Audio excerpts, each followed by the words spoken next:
If you were to ask me to sum up our Science of Mind teaching, I would tell you that fundamentally for me, the Science of Mind is a spiritual practice, kind of like meditation or prayer. It's the spiritual practice of applying a consciousness of wholeness to our lives. That's what the Science of Mind is. It's about applying a consciousness, a perspective of wholeness to every aspect in our lives. It can begin right here in the present moment with an awareness of the divine, with cultivating a appreciation and gratitude for what is, and then we're all of a sudden expanded. We're up on water skis and enjoying our lives. It's the prayerful nature of looking ahead at our life, our relationships, what we want to experience, and seeing that wholeness in the grist of all of it. And it's also embodying the spirit of forgiveness by looking at our past, those seemingly broken or fractured places, those times where we forgot the truth of who we are, those times where we may have been victimized by another person. You know, you can't change the past, but you can change your relationship with the past and have a different experience. And that's one of the greatest gifts this teaching has given me, this ability to have this extra layer of awareness that seeks to see through the eyes of spirit, that seeks to see even my most challenging moments in the spirit of unconditional love, not trying to sugarcoat them, but to realize everything came together for the story of my success, the story of God in my life. Ernest Holmes said, "I now permit the spirit within me to express itself in freedom, bringing increased joy and harmony into my experience. I allow the divine wholeness to flow through me into ever-widening fields of activity, bringing peace where there was confusion, joy where there was discord. I silence my turbulent thoughts and direct my attention to the acceptance of God's perfect action in my experience. As I do so, all power is delivered unto me, and this I use for my own and everyone's good." A consciousness of wholeness, a panoramic view, the releasing of stories filled with judgment and opening to the story of God's grace in my life. What a gift. And our way in Science of Mind is to apply this conscious of wholeness to our self-image, to our relationships, to our finances, to every area of our lives. And I'm going to invite and, yes, indeed, challenge us today to apply this consciousness of wholeness to our country, to the United States of America. And it might be challenging. I'll explain why. Because it involves, first of all, looking back at all of our history under every rock, the good, the bad, and the ugly of it, and learning with high consciousness, not to say any of the bad things were good, but how all of these things have shaped our ability to be successful in the future. It's our ability to right here and right now honor the sacredness of our country. This isn't easy for those in this sanctuary or watching at home who felt slapped by the Supreme Court decision last week. It's not easy for those who might feel the economy or inflation is out of control, or that partisan bickering has got us so polarized that there's no good future for our country, or that personal liberties are being infringed upon. These can keep us from seeing that wholeness here or now. But I'm calling us today to see it. It's looking forward at the future of our country and being able to declare and know that our future is going to be greater than our past. It takes optimism, it takes heart, it takes courage, and it takes that practitioner consciousness that we all have as practitioners of this teaching to see the wholeness no matter what is taking place. I find this myself by studying great Americans who did incredible things for their country. I think of Benjamin Franklin, who was an American but spent a large amount of his life in England. He preferred it there. He initially preferred the colonialism that was taking place, but eventually he kind of found an arrogance there, and there was a small amount of land, and there were so many people there that he started to look at these 13 colonies with these primitive folks and this huge frontier, both of land, but potentially of the consciousness for freedom around them. And he would say, the noblest question in the world is, what good may I do in it? The noblest question in the world is, what good can I do in it? What a great question for our lives. The noblest question is, what good can I do for the world today? What a great question for our country. What good can we do in the world today? And I would argue that where we as Americans have asked ourselves that question, what can I do in our world to expand freedom, to expand liberty, we have succeeded brilliantly and beautifully. But where we have sought to create freedom for some at the expense of others, we have failed. We have stumbled, sometimes taking years, decades, centuries to recover and to heal. Another great American of the last century was Thurgood Marshall, the first Black Supreme Justice of the United States. Did some significant things on the court, but he was in one of those where the court led a direction. So he only had so many impacts. His real impact happened as the lead counsel for the NAACP. And here was a man who saw the law being used against him and his fellow Black Americans, and yet found also in that law the key to creating greater equality and justice in the country. This weird kind of contradiction. He was a civil rights leader, but he wasn't a protester. He was a lawyer. And so he brought his knowledge of the law, and almost single-handedly with the help of others, but really so powerfully, got rid of separate but equal from our justice system.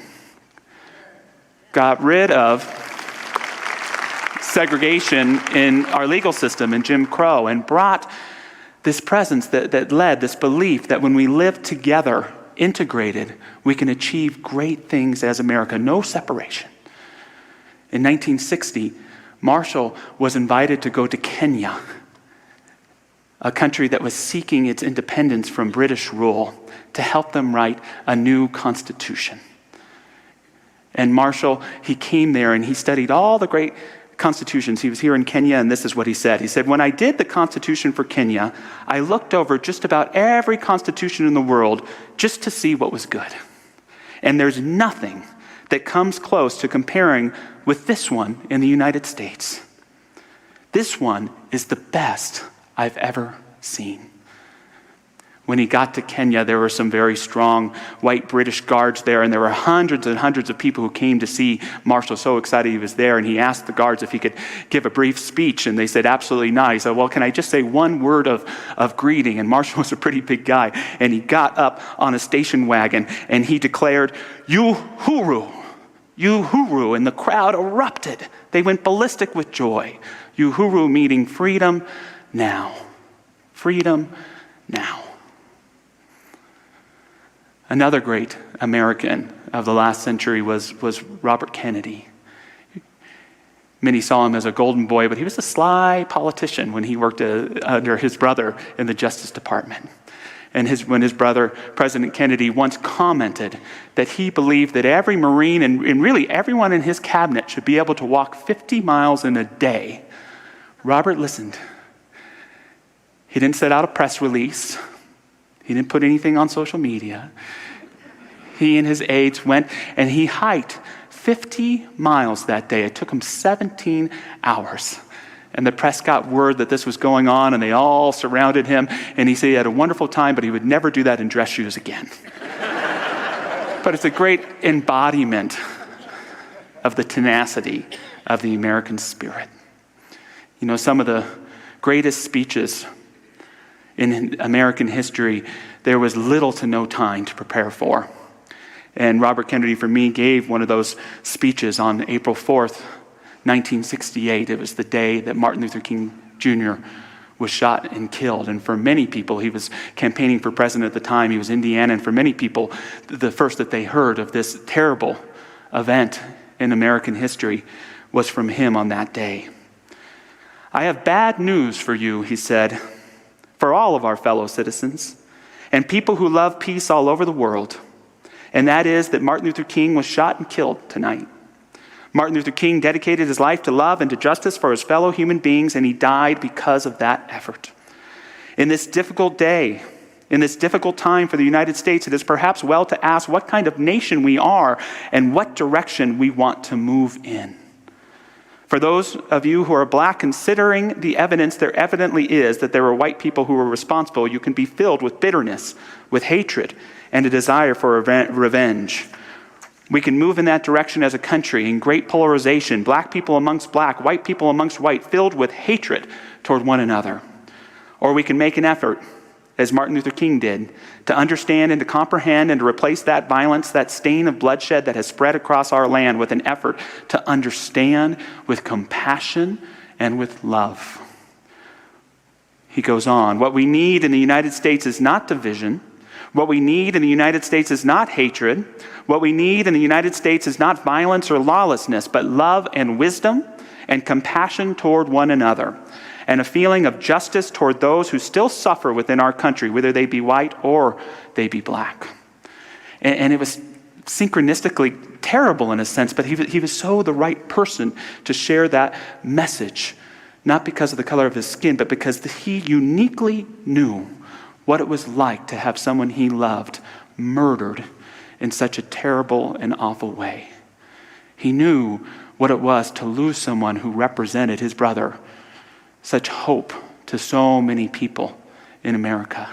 And of course, tragically, months later, he himself would be shot and killed. And it makes you wonder, was he right? Those words that I just shared, were they right? That the way is not hatred and lawlessness, but love and compassion. Seeking to understand, recognizing that when we separate part of America, we're leaving something out. We don't have to like all the ideologies. We don't have to like partisanship. We don't have to like it, but we have to love her people and seek to come together for a greater light and a greater life and a greater way for you and for me and for everyone, every member of our human family.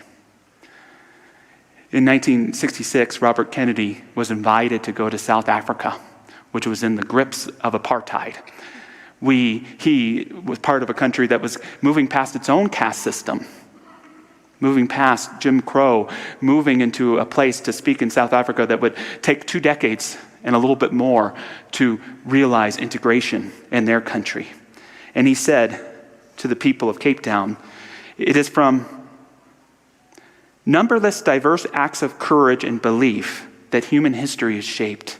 Each time a man stands up for an ideal or acts to improve the lot of others or strikes out against injustice, he sends forth a tiny ripple of hope. And crossing each other from a million different centers of energy and daring, those ripples build a current that can sweep down the mightiest walls of oppression and resistance." If you're not seeing the ripples of hope that spread across our nation through good people every day, you're not paying attention. I know we don't hear about them on the news all the time, but I know there are so many good Americans and people everywhere through good acts, through practicing compassion, through speaking their truth, through having their anger constructively, that send those ripples of hope that can overcome even the mightiest walls of injustice, even the mightiest enemies of freedom, even the mightiest ideologues that would seek to separate or to dismiss the greatness of the institutions and the intention behind them in our country. It is my opinion that what we need in our country more than anything is a whole story. A whole story. We need less punditry and more unity. We need less conspiracy theory and more leadership and accountability. We need to get back to center from the loudest parts of the fringes and return to that silent majority that lives and moves and has its being as the Spirit of God and the Spirit of America that I believe is ingrained in each and every one of us.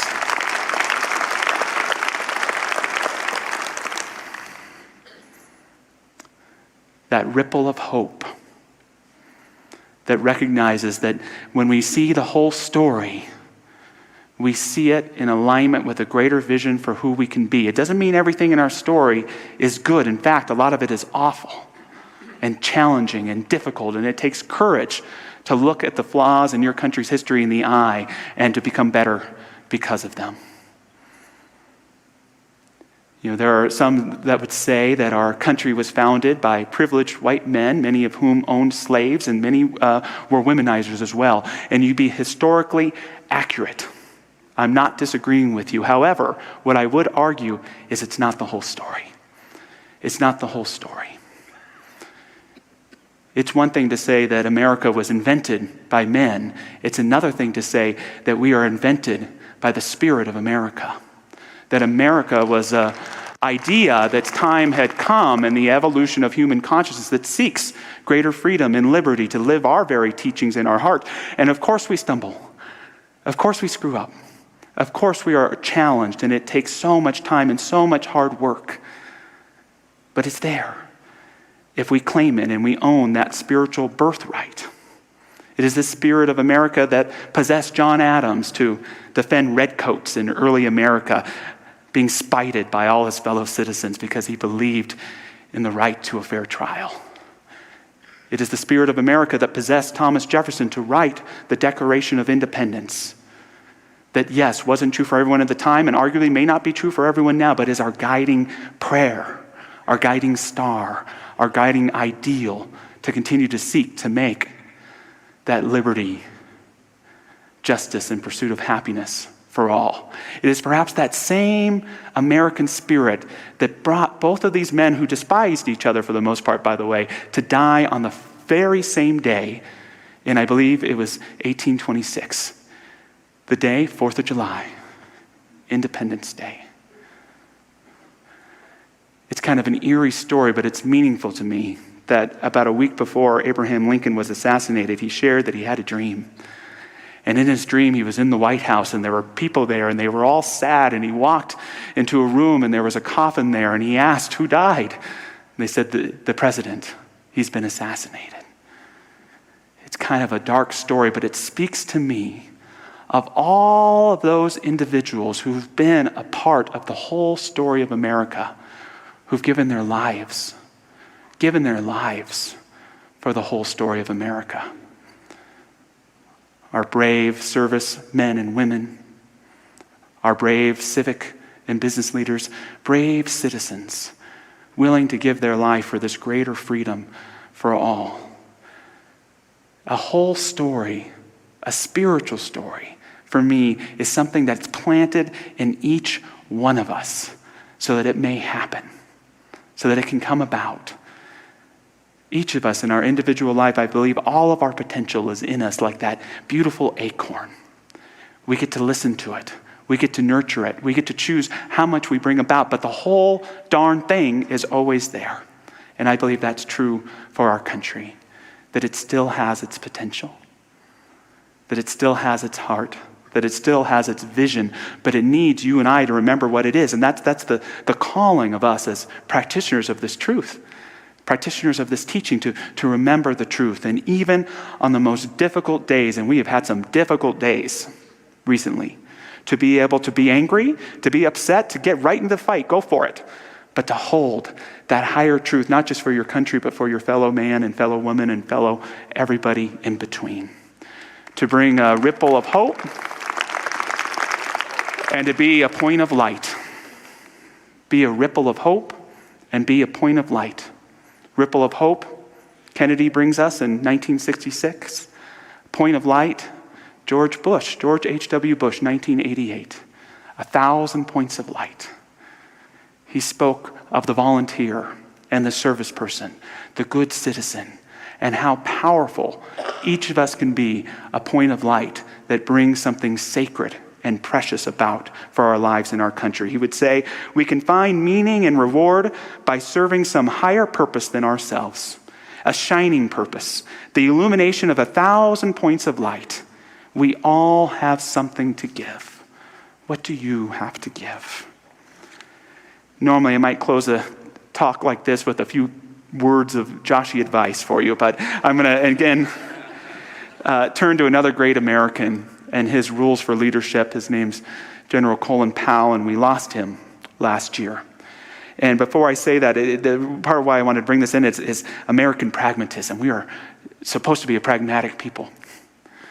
And this may sound a little bit, to some of us, where we may be right now as a kind of a patriotic or spiritual bypass, but I share it anyways to offer how we might encounter the days ahead as enlightened citizens. Here are his rules for leadership. 1, it ain't as bad as you think. It will look better in the morning. 2, get mad, then get over it. 3, avoid having your ego so close to your position that when your position falls, your ego goes with it. 4, it can be done. 5, be careful what you choose. You may get it. 6, don't let adverse facts stand in the way of a good decision. 7, you can't make someone else's choices. You shouldn't let someone else make yours. 8, check small things. 9, share credit. 10, remain calm. Be kind. 11, have a vision. Be demanding. 12, don't take counsel of your fears or naysayers.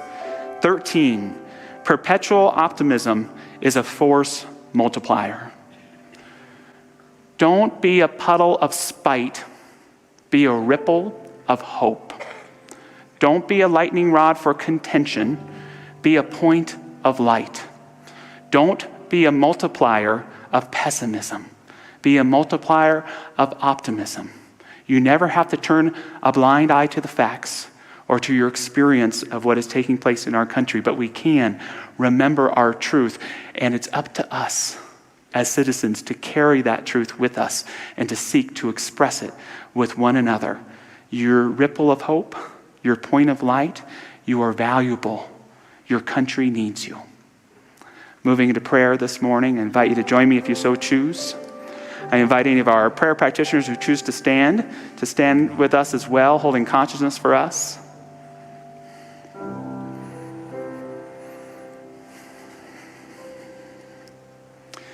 And there's something so sacred about our country, and that we honor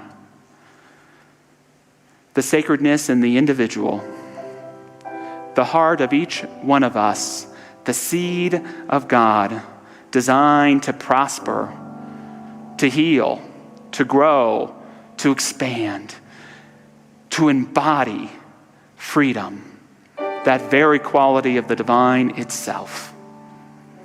Let us recognize that sacred seed in each of us, knowing that as we live from this seed and seek to take freedom from no one else, we begin to not only prosper in our own lives, but to be a blessing to others. And for those of us who may be experiencing hurt or frustration or anger at actions or situations going on in our country, remember that there is nothing, no system more powerful than the one implanted in your very heart that knows the truth of who you are and knows the truth that true freedom can never be taken. But we must embody it. We must live for it. We must choose it. We must fight respectfully for it. We must bring forth the best in ourselves so that we can bring forth the best of our nation. Giving thanks for all of the lives who have given themselves to this experiment called America, I give thanks for each and every person here, for the ripples of hopes they bring, and for the point of light that they are. You are a point of light, delivering ripples of hope wherever you are, wherever you go. And so it is.